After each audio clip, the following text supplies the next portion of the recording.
Stop trying to be understood, a Stoic's answer to misjudgment. There's a moment when you explain yourself and they still don't get it, when you speak the truth and they twist it, when you show your heart and they call it weakness. You want to scream, "I'm not who you think I am." But the silence after is louder than anything you could say. And here's the hard truth. You will be misjudged by people you love, by strangers, even by yourself.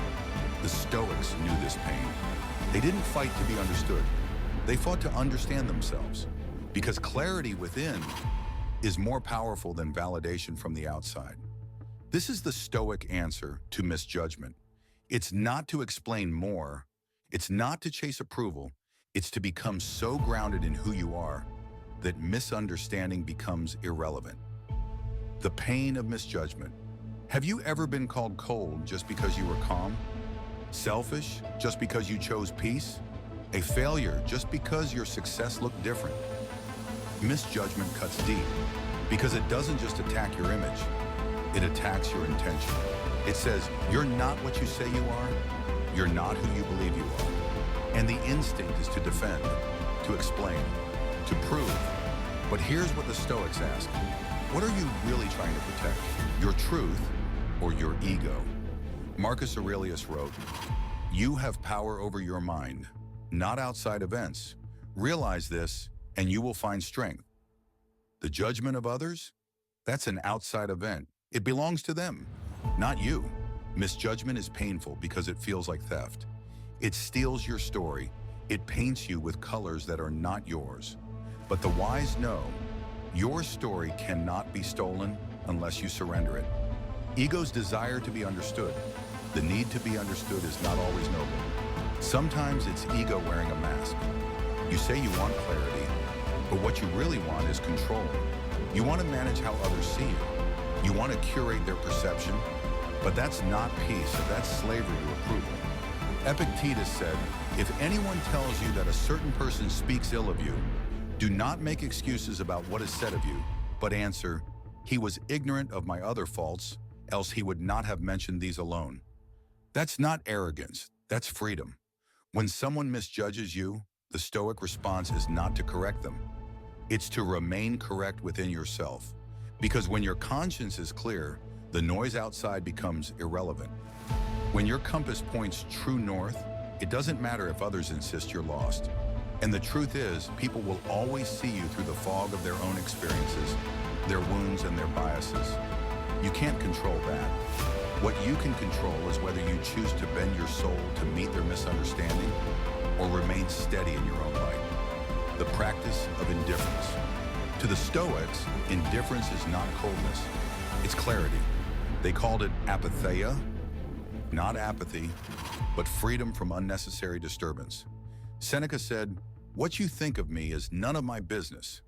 That's not weakness, that's mastery. You don't owe the world your explanation, you owe yourself your inner peace. Every time you're misunderstood, you're given a choice. Chase their understanding and lose yourself in the process. Stand in your truth and let go of their reaction.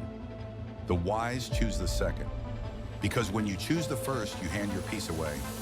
You live on a stage performing for approval that may never come, but when you choose the second, you step off the stage.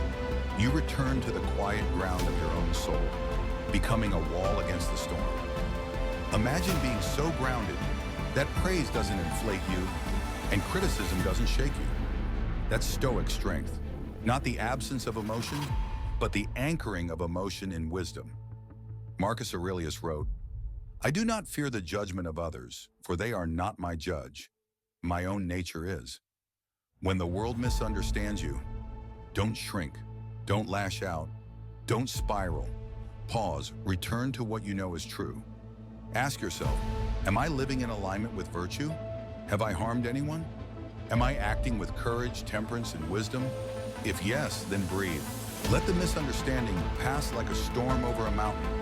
The mountain doesn't shout back at the storm. It doesn't defend itself against the wind.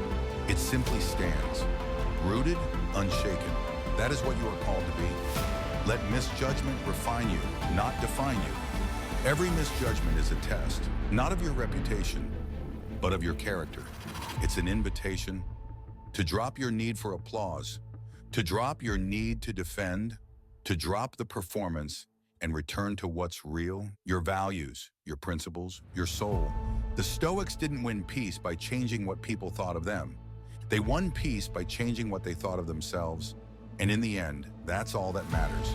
Because they can take your name, they can take your story, but they can't take your truth.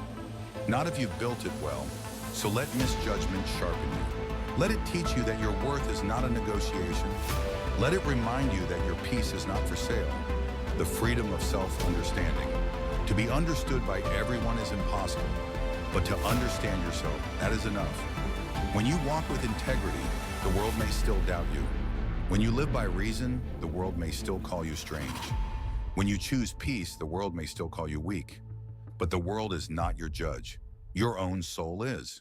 As Marcus Aurelius wrote, if you are distressed by anything external, the pain is not due to the thing itself, but to your estimate of it.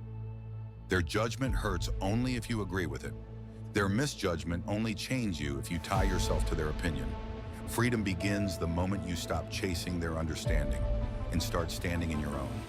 And perhaps this is the greatest gift of misjudgment.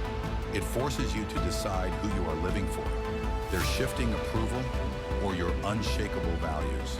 Choose wisely, for your peace depends on it. You will be misjudged, sometimes unfairly, sometimes cruelly, but don't waste your life trying to be understood by everyone.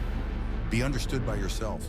Stand with integrity, live by reason, anchor yourself in virtue, and walk the Stoic path. Not for applause, but for peace. Because the applause will fade, the criticisms will fade, but peace within yourself, that endures.